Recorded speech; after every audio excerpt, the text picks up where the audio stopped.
በጎልጎታ ላይ ታየ ታየ ታየ በቀራንዮ ላይ ታየ ታየ ታየ የዓለም መድኃኒት የጌታ ትንሣኤ በዕለተ ፋሲካ በጌታ ትንሣኤ ሰላም እንደምናላችሁልን ክቡራንና ክቡራን የታላቁ የማንቸስተር ዩናይትድ ደጋፊዎች በያላችሁበት የዓለም ክፍል ማን ዩናይትድ ኢንፎ እንደ ሁሌው ሰላማችሁ ብዝት ይበል ይላችኋል። ዛሬ ኢቭ ነው፣ ዋዜማ ነው፣ የፋሲካ በዓል ማለት ነው። እንኳን ለትንሳኤ በዓል ዋዜማ በሰላም አደረሳችሁ ማለት ነው። ወዳለን የክርስትና እምነት ተከታዮችን በሙሉ ማለት ነው።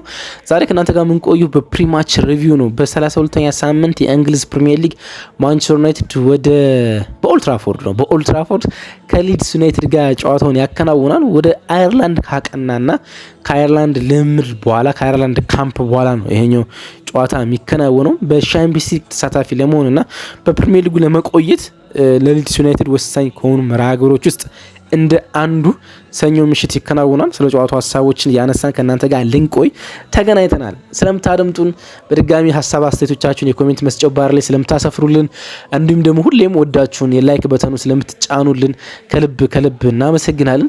በቅርብ ብዙ ሰዎች ጋር መድረስና ብዙ ሰዎች እያዳመጡን አይደለም ማንቸስተር ዩናይትድ ጨዋታዎችን ያከናወነ ስላልሆነ ነው ብለን ዝም ብለናል። ስለዚህ ወደ ጨዋታ ልንመለስ ስለሆነ ሀሳብ አስተያየቶቻችሁ መስጠት ላይክ ማድረጋችሁ አይረሳ። ብዙ ሰዎች እንዲያደምጡን ብዙ ሰዎች ጋር መድረስ እንድንችል ማለት ነው። ከግሎሪ ማን ዩናይትድን አድምጠን ሊድስ ዩናይትድ ከማንቸስተር ዩናይትድ ጋር በኦልድ ትራፎርድ ሰኞ ምሽት 4 ሰዓት ጨዋታው ምን ሊመስል ይችላል፣ በጨዋታው ውስጥ በሁለቱ ቡድኖች ተጽዕኖ ፈጣሪዎች በተለይ በሊድስ ማን ሊሆን ይችላል የሚሉትን ጉዳዮች እያዳሰስን ከእናንተ ጋር ቆይታ እናደርጋለን።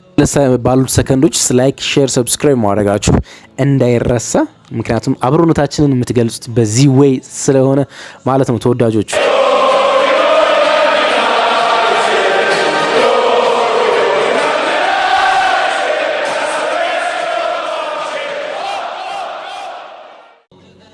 ተመልሰናል አድማጮቻችን። እንግዲህ ዩናይትድ ወደ አየርላንድ ደብሊን አምርቶ ነበር። ካርተን ሃውስ በሚባል የልምምድ ማዕከል 3 ቀናትን አሳልፏል። 3 የማለዳ ልምምዶችን ነው ማከናወን የቻሉት። ጠዋት ነው ልምምዶቻቸው ሲያከናውኑ የነበሩት። ሐሙስ፣ ሮብና ማክሰኞ ማለዳ ልምምዶችን ሲያከናውኑ ነበር። 2 የሙሉ ሜዳ ልምምድ አከናውነዋል ይላል ሪፖርቶች እንደሚጠቅሙት። አንድ ደግሞ የጂም እና እንዲሁም ደግሞ የስትሪት ስፖርት የሚባል በ3 ጎሎች የሚከናወን ልምምዶችን አከናውነዋል በደብሊን። አንደኛው ልምምድ የመራው ትሬቪስ ነው። አንደኛው ልምምድ ጂም ውስጥ እና የሜዳ ላይ ልምምድ ነበረ። ጆናታን ውድጌት ነው የመራው። አንደኛው ደግሞ ካሪክ ነው የመራው ተብሏል። ሐሙስ ከሰዓት በኋላ ወደ ማንቸስተር ከተማ ተመልሷል እና ዳይ ኦፍ ተሰጥቷቸዋል። የአንድ ቀን የረፍት ቀን ማለት ነው። ጋድ ፍራይዴ ወይም ደግሞ የትናንትና የስቅለትን ቀን የረፍት ቀን ተሰጥቷቸው ነበረ። ዛሬ ቅዳሜ ወደ ልምምድ በካሪንግተን ይመለሳሉ። ከብዙ ቀናት በኋላ ነው ወደ በካሪንግተን የልምምድ ማዕከል የሚመለሱት። ኦልሞስት ከ20 ቀን በኋላ ነው በካሪንግተን የሚመለሱት ኢንተርናሽናል ብሬክ። ከዛ በኋላ ወደ ደብሊን አመሩ። አሁን ነው ወደ ካሪንግተን የሚመለሱት ማለት ነው። ከሊድስ ጋር ለሚከናወነውን ጨዋታ ረዥም የሚባል ዝግጅት ነው ያደረጉት። ሊድስ እንኳን በመሃል የኤፍኤ ካፕ ጨዋታ ከዌስትሃም ጋር ነበረበት ማለፍ የቻለበት ማለት ነው። ለማንቸስተር ዩናይትድ ግን ለዚህኛው መርሃ ግብር ረዥም ዝግጅት እንደነበረው መናገር ይቻላል። በሚገርመው ነገር እዛው ደብሊን እያሉ አንዱ የተወሰኑ ነገር ምንድነው ሊድስና ማንቸስተር ዩናይትድ በኦገስት የወዳጅነት ጨዋታ በአየርላንድ እንዲያደርጉ ተወስኗል። ግን ይሄ ጨዋታ የሚከናወነው ማንቸስተር ዩናይትድ ሊድስ የኤፍኤ ካፕ ዋንጫን አሸንፎ የኮሚኒቲ ሺልድ ተሳታፊ ማይሆን ከሆነ ብቻ ነው። ግማሽ ፍጻሜ ላይ ስለደረሱ ማለት ነው።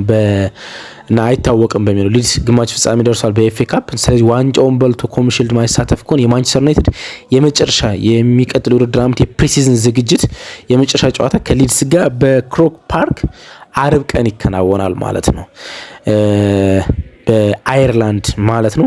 ይህን ወስኗል። እዛው በነበሩበት ጊዜ የተስማሙት ውል ነው። እንግዲህ ሁለቱም ለዓላማ ይሄን ጨዋታ ያከናውኑታል። ለትልቅ ዓላማ ማለት ሊድስ ዩናይትድ ወደ ኦልድ ትራፎርድ የሚመጣው ከወራጅ ቀጠና የ3 ነጥብ ርቀት ላይ ብቻ ሆኖ ነው። በተለይ ትናንትና ዌስትሃም ማሸነፉን ትናንትና ምሽት ዌስትሃም ወልቭስን 4-0 ማሸነፉን ተከትሎ አሁን ከወራጅ ቀጠናው ከሚገኘው ስፐርስ ያላቸው የነጥብ ልዩነት 3 ብቻ ነው። ስፐርስ ደግሞ ጨዋታዎችን ከዚህ በኋላ የሚያሸንፍ ይመስላል። አዲስ አሰልጣኝ ቀጥሯል። ጥሩ መንፈስ ውስጥ የሚገኙ ይመስላሉ። ስለዚህ ለነሱ ለሊድስ በጣም ከባድ ነው። ኖቲንግሃም ፎረስት ጨዋታዎችን ያሸነፈ ነው፣ ዌስትሃም ጨዋታዎችን ያሸነፈ ነው። በተጨማሪ ቶተንሃም ጨዋታዎችን ማሸነፍ የሚጀምር ከሆነ ሊድስ ሳይጠበቅ ወደ ወራጅ ቀጠና ሊመጣ ይችላል ማለት ነው። ስለዚህ ይሄኛው ጨዋታ ወሳኝ ነው ለማንቸስተር ዩናይትድ በተመሳሳይ ማለት ነው። በሚቀጥለው ውድድር ዓመት ለማንቸስተር ዩናይትድ ሻምፒዮንስ ሊግ መሳተፍ ፕራዮሪቲ ነው፣ ትልቁ ግብ ማለት ነው። ምክንያቱም ከሻምፒዮንስ ሊግ የሚገኙ ገንዘቦች ለማንቸስተር ዩናይትድ በጣም ወሳኝ ናቸው። አንድም ዘንድሮ 40 ጨዋታዎችን ብቻ ስላከናወነ ሰፊ ስኳድ አላስፈለገውም። ተመሳሳይ እና በጣም ጠባብ ስኳድ ቢኖረው ችግር የለውም። የሚቀጥለው ውድድር ዓመት ግን የሻምፒዮንስ ሊግ ተሳታፊ የመሆን እድሉ በጣም ሰፊ ስለሆነ በዛ ያሉ ተጫዋቾች ያስፈልጉታል። ስለዚህ ከሻምፒዮንስ ሊግ የሚገኙ ገንዘቦች በጣም አስፈላጊ ናቸው። በተለይ በአማካኝ ስፍራ ላይ ሰፋ ያለ ሪፎርስመንትና 200 ሚሊዮን ዩሮ ዝውውሮችን ሊያከናውን ስለሚችል በጣም ወሳኝ ነው የሚሆነው። እርግጥ የሻምፒዮንስ ሊግ ተሳታፊ የመሆን እድሉ ሰፊ ነው። ምክንያቱም ሻምፒዮንስ ሊግ አርሰናል ባለፈው ሊዝበን ማሸነፉ ተከትሎ 5 ደርሷል የሻምፒዮንስ ሊግ ተሳታፊ ቁጥሮች በእንግሊዝ ማለት ነው። ስለዚህ 7 ነጥብ ርቀት አለው አሁን ከሻምፒዮንስ ሊግ ለመውጣት። ቼልሲ 6ኛ አይደለም የሚገኘው። ከቼልሲ ያለው የነጥብ ልዩነት 7 ይሆናል ማለት ነው።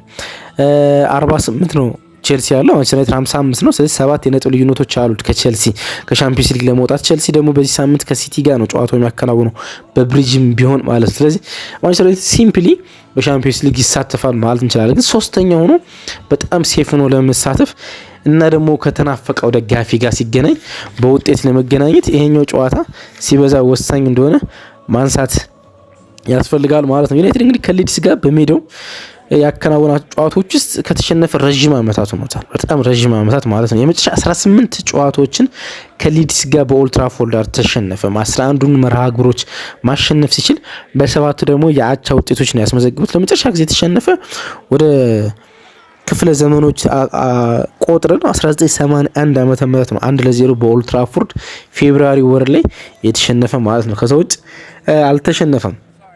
ኤርላንድ ሮድ ላይ በዚህ ውድድር ዓመት አንድ አቻ ነው የተለያየ ነው።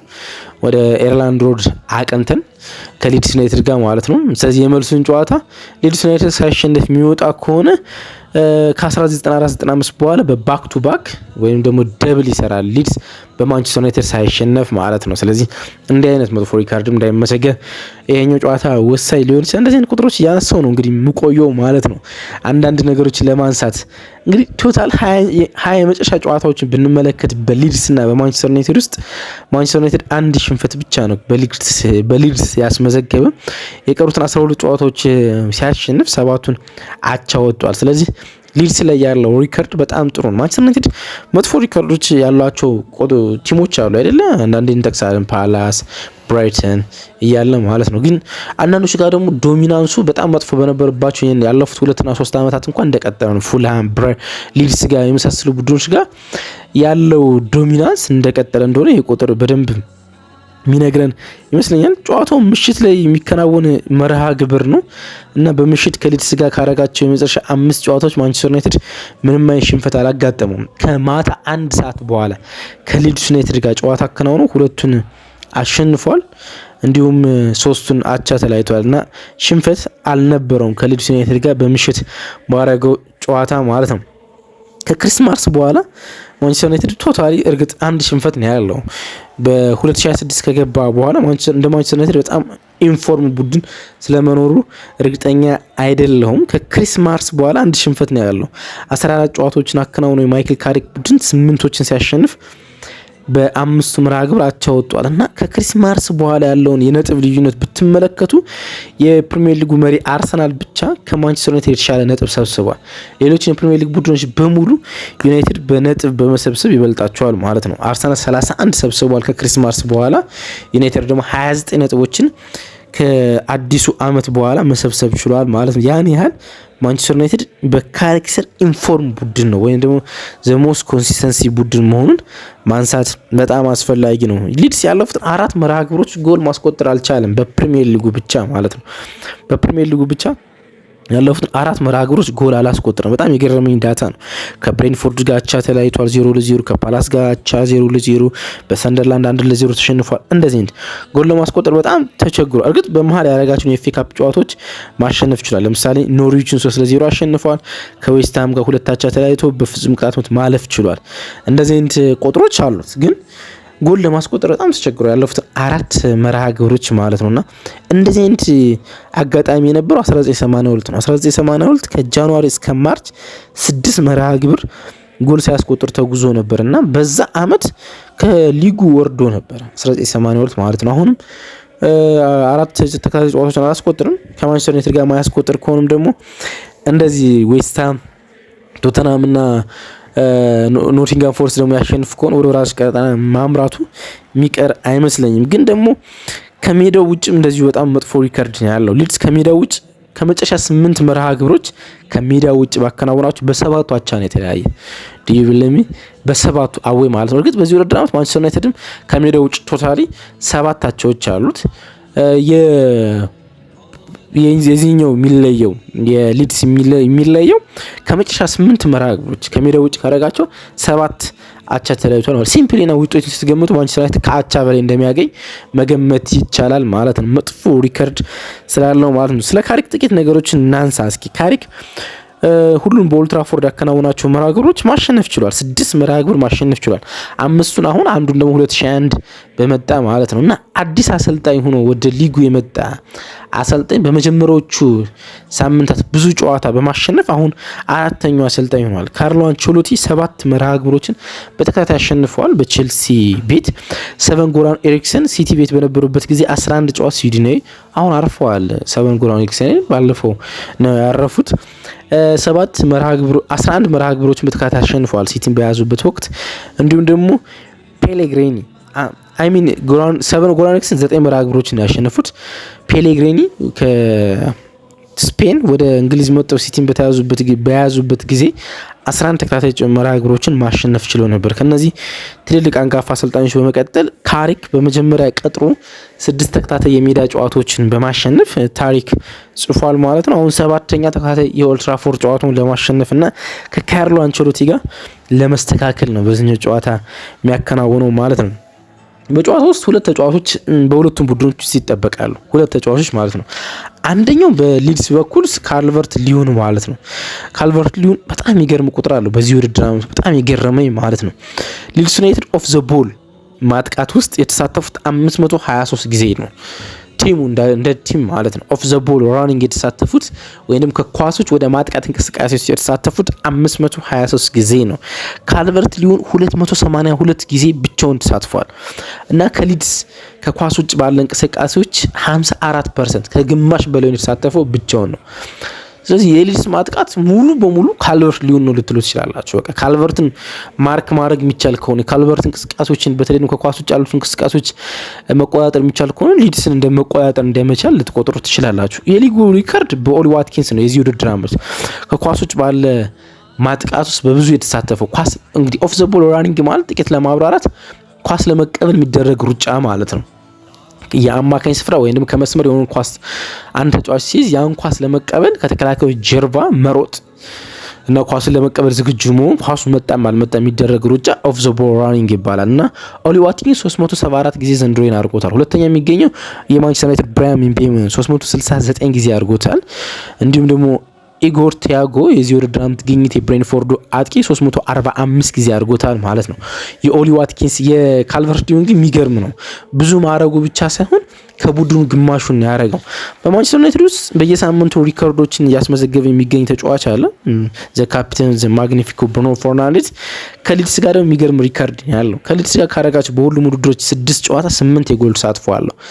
ስለዚህ ሊድሶች ጋር ጎል ማግባት በጣም የሚቀነው ተጫዋች እንደሆነ ማንሳት ይቻላል። 6 ጎልና 2 አሲስት በሁሉም ውድድሮች ካለፉት 6 ጨዋታዎች ማስመዝገብ ችሏል እና ሊድስ ጋር በጣም ጥሩ ሪከርድ እንዳለው ማንሳት ይቻላል። አሁን የጎል ድሮችን በመፍጠር 101 ደርሷል። 101 ማለት ነው። 101 የጎል ድሮችን ለማንቸስተር ዩናይትድ ተጫዋቾች መፍጠር ችሏል ብሩኖ ፈርናንዴዝ ማለት ነው። ይሄን ለሶስተኛ ጊዜ ነው ያደረገው። ከ100 በላይ የጎል ድሮችን ሲፈጥር ለሶስተኛ ጊዜ ነው። 2022-23 ሲዝን ላይ 119 የጎል ድሮችን ፈጥሯል። እንዲሁም 2023-24 ሲዝን ላይ 114 የጎል ድሮችን ፈጥሯል። አሁን 25-26 ሲዝን ላይ ደግሞ 101 የጎል ድሮችን መፍጠር ችሏል ማለት ነው። በሶስት የተለያዩ አጋጣሚ ከ100 በላይ የጎል ድሮችን የፈጠሩ የፕሪሚየር ሊግ ተጫዋቾች በታሪክ 2 ብቻ ናቸው። ፍራንክ ላምፓርድ እና ኬዲቢ ኬቪን ደብሬን ብቻ ማለት ነው። ፍራንክ ላምፓርድ በ2006-7 ሲዝን በ2008-9 ሲዝን በ2009-10 ሲዝን ለተከታታይ 3 ዓመታት ከመቶ በላይ የጎል ዕድሎችን ፈጥሯል። ፍራንክ ላምፓርድ አሁን የኮንቨንተሪ ሲቲ አሰልጣኝ ነው። ኮንቨንተሪ ሲቲ ይዞ ወደ ፕሪሚየር ሊግ ይመጣል፣ ምንም ጥርጥር የለውም። ምክንያቱም በርቀት ሻምፒዮንሺፑን እየመራ ስለሆነ ማለት ነው ፍራንክ ላምፓርድ። ሌላኛው ኬቪን ዴብሩይን ነው። ኬቪን ዴብሩይን በተከታታይ ዓመት ነው ማድረግ ይችላል። 2016-17 ሲዝን 2017-18 ሲዝን 18-19 አለፈና 19-20 ሲዝን ላይ ለሶስት ተከታታይ ዓመታት ለሶስት ጊዜ አንዱ ተከታታይ አይደለም፣ ለሶስት ጊዜ ከመቶ በላይ ጎል ዕድሎችን መፍጠር ችሏል ማለት ነው። አሁን ብሩኖ ፈርናንዴዝ ይሄን ማድረግ ችሏል። ለዛን ከፕሪሚየር ሊግ ውስጥ ከታዩ ምርጥ ፈጣሪ ተጫዋቾች እንደ አንዱ ነው ስንል እንደ ማጋነን የማይቆጠረው ማለት ነው። ትክክለኛ ቁጥር ሆኖ የሚመዘገበው ወይም እንደ ትክክለኛ ነገር ዳታ የምንወስደው ለዛ ነው የሚሆን ማለት ነው። ማንቸስተር ዩናይትድ ከሊድስ ጋር ሰኞ ምሽት 4 ሰዓት ነው ጨዋታቸው የሚያከናውኑት። የሰኞ ፕሮግራም ነው፣ የሰኞ መርሃ ግብር ነው። የፕሪሚየር ሊግ የዚህኛው ሳምንት የ32ኛ ሳምንት የመጨረሻ መርሃ ግብር ነው የሚሆነው ማለት ነው። ካሪክ ዛሬ ትናንትና ፕሬስ ኮንፈረንስ ይሰጣል ተብሎ ነበረ፣ አልሰጠም። ዛሬ ይሰጣል። ሊሳንድሮ ማርቲንስ ከጉዳት መመለሱ እርግጥ ሆኗል። በጨዋታው ውስጥ ስለሚኖሩ ተሳትፎ ደግሞ ዛሬ ከሰዓት ከሱ እንሰማለን ማለት ነው። ነገ ማለዳ ያሳገኛችሁ ደግሞ በበዓል ነው የምንገናኘው፣ በፋሲካ ትንሳኤ በዓል የማይክል ካሪክን ፕሬስ ኮንፈረንስ ይዘን የምንገናኝ ይሆናል ማለት ነው። አብራችሁ ስለነበራችሁ ከልብ አመሰግናለሁ። መልካም የፋሲካ በዓል፣ መልካም ኢቭ ይሁንላችሁ ባይ። የጨዋታ ግምት ማስፈራችሁ እንዳትረሱ።